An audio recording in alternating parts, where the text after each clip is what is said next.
بسم اللہ الرحمن الرحیم۔ ناظرین کرام، ہمارا پروگرام ماہ رمضان اور قرآن، اس حوالے سے محمد عارف امان ایڈوکیٹ سپریم کورٹ آج 18واں روزہ 18ویں پارے کا خلاصہ آپ کی خدمت میں پیش کیا جائے گا۔ 18واں پارہ سورہ مومنون سے سٹارٹ ہوتا ہے اور قد افلح المومنون، سکسیسفل بلیورز کون سے ہیں؟ جو اپنی نمازوں کو قائم کرتے ہیں، جو پاکی ہے، جو زکوٰۃ ادا کرتے ہیں، فورنیکیشن سے اوائڈ کرتے ہیں یعنی زنا سے بچتے ہیں، اور اس کے علاوہ دیگر ان کی کوالٹیز بیان کی جا رہی ہیں۔ اس کے بعد فرمایا کریشن آف ہیومن بینگ، یہ کیسے ہوئی، اس کی کتنی سٹیجز ہیں۔ قرآن کہتا ہے وَلَقَدْ خَلَقْنَا الْإِنسَانَ مِنْ سُلَالَةٍ مِنْ طِينٍ ثُمَّ جَعَلْنَاهُ نُطْفَةً فِي قَرَارٍ مَكِينٍ ثُمَّ خَلَقْنَا النُّطْفَةَ عَلَقَةً فَخَلَقْنَا الْعَلَقَةَ مُضْغَةً فَخَلَقْنَا الْمُضْغَةَ عِظَامًا فَكَسَوْنَا الْعِظَامَ لَحْمًا ثُمَّ أَنشَأْنَاهُ خَلْقًا آخَرَ فَتَبَارَكَ اللَّهُ أَحْسَنُ الْخَالِقِينَ۔ اللہ کریم نے انسان کی کریشن کی 7 سٹیجز بیان کی ہوئی ہیں، اور آج اتنی میڈیکل سائنس ڈیولپ ہونے کے باوجود جو قرآن کی اس 18ویں سپارے میں بیان کی گئی ہیں، آج ساری کی ساری میڈیکل سائنس بھی اس سے اتفاق کرتی ہے۔ پھر اس کے بعد بارش کا، باغات کا، فروٹس کا اور کھجور کا، انگور کا ذکر ہو رہا ہے، اور حضرت نوح علیہ السلام، موسیٰ علیہ السلام کا تذکرہ پھر سے ہو رہا ہے کہ جب سرداروں نے انکار کیا کہ آپ کشتی بنا رہے ہیں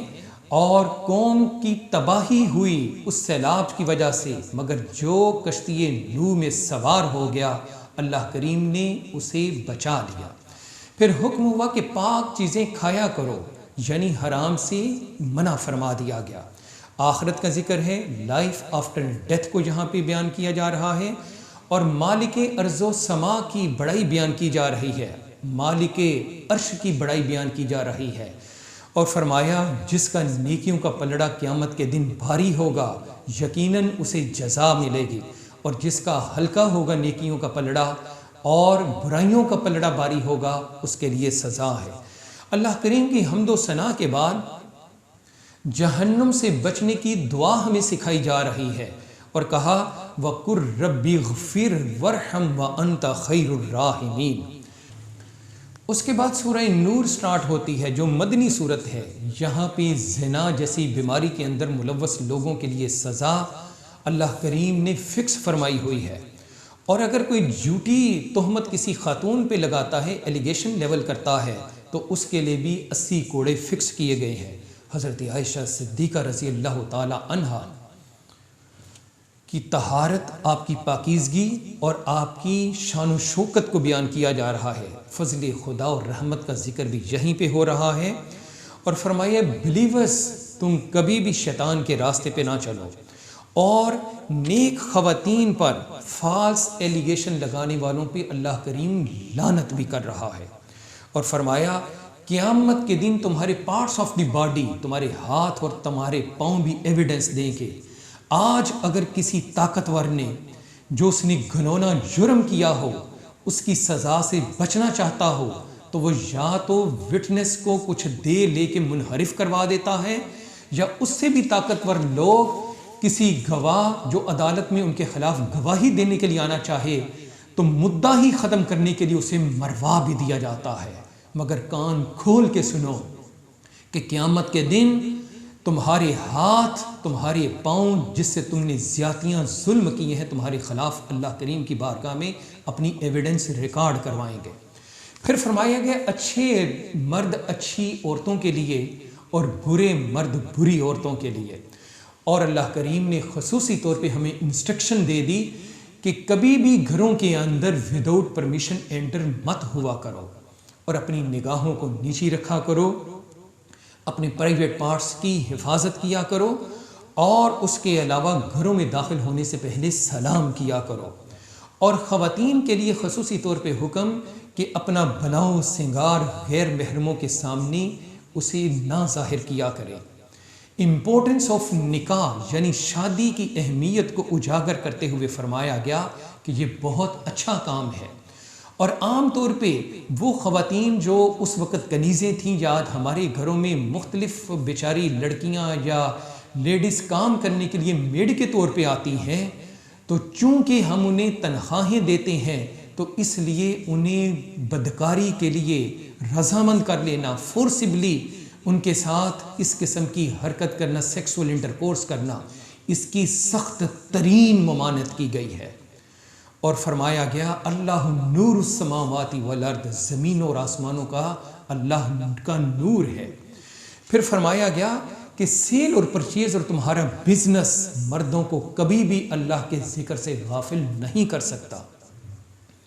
اور فرمایا کافروں کا عمل ایسے ہے، اس کی ایک ایگزامپل دے کے بتایا گیا کہ جس طریقے سے کسی جگہ پر ریت ہو وہ چمکتی ہوئی دکھائی دیتی ہے اور دور سے دیکھنے والے کو وہ پانی لگتا ہے کسی پیاسے کو، کافروں کا عمل بھی ایسی ہے۔ پھر بارش کا برسنا اور پہاڑوں پر گلیشیئر کا ہونا، یہ بھی اللہ کے ایک ہونے کی دلیلیں ہیں۔ اور فرمایا اللہ رسول صلی اللہ علیہ وسلم کہ اگر اطاعت کرو گے تو یقیناً تم دنیا اور آخرت میں سکسیسفل ہوگے۔ اور اللہ کریم فرما رہے ہیں کہ اگر تم نیک صالح بنتے ہو تو یقیناً اللہ کریم دنیا کے اندر تمہیں اپنی خلافت بھی عطا کرے گا۔ آج دیکھیں مسلمان کس طرف پس رہے ہیں، مگر ہمیں دیکھنا پڑے گا کہ ہمارے عمل کہاں جا رہے ہیں، اور یقیناً ذلت اور رسوائی کا تو سامنا پھر کرنا ہی پڑے گا۔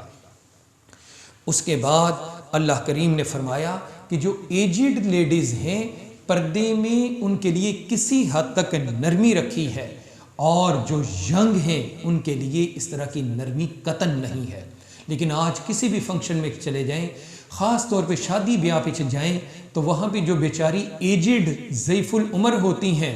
انہوں نے پردہ کیا ہوتا ہے، اپنے سروں پہ یا اپنے چہروں کو ڈھانپا ہوا ہوتا ہے، اور جو بالکل ینگ ہیں انہوں نے اس چیز سے، پردے وغیرہ سے بہت زیادہ اجتناب کیا ہوتا ہے۔ پھر فرمایا جو محرم ہیں ان کے ہاں انویٹیشن قبول کیا کرو۔ اس کے بعد رسول اللہ صلی اللہ علیہ وآلہ وسلم کو پکارنے کی امپورٹنس کو بیان کیا گیا۔ اس کے بعد سورہ فرقان کا آغاز اسی سپارے سے ہوتا ہے، قرآن مجید کا نزول، توحید، خالق کائنات کا ذکر۔ اور اس کے بعد جب لوگوں نے کویسچن پٹ اپ کیا حضور صلی اللہ علیہ وآلہ وسلم پر کہ اللہ کریم نے کوئی فرشتہ نازل کیوں نہیں کر دیا، کیونکہ یہ رسول تو اسی طرح کھاتا ہے جس طرح ہم کھاتے ہیں، یہ رسول تو مارکیٹ میں بازاروں میں اسی طرح چلتا ہے جس طرح ہم چلتے ہیں۔ تو اللہ کریم یہاں پہ بتا رہے ہیں، اور اس سے پہلے سپارے میں بھی بتایا گیا کہ اگر فرشتے بھی نازل کر دیے جاتے اور ایون ڈیڈ باڈیز بھی ان کے ساتھ کنورسیشن کر لیتی تو یہ لوگ پھر بھی ایمان نہ لے کے آتے، بلکہ بہانے بازیاں کرتے رہتے۔ اور اس کے بعد مشرکین کی ہلاکت پہ اس سپارے کو کنکلیوڈ کیا جا رہا ہے۔ اللہ کریم ہمیں عمل کرنے کی توفیق عطا فرمائے۔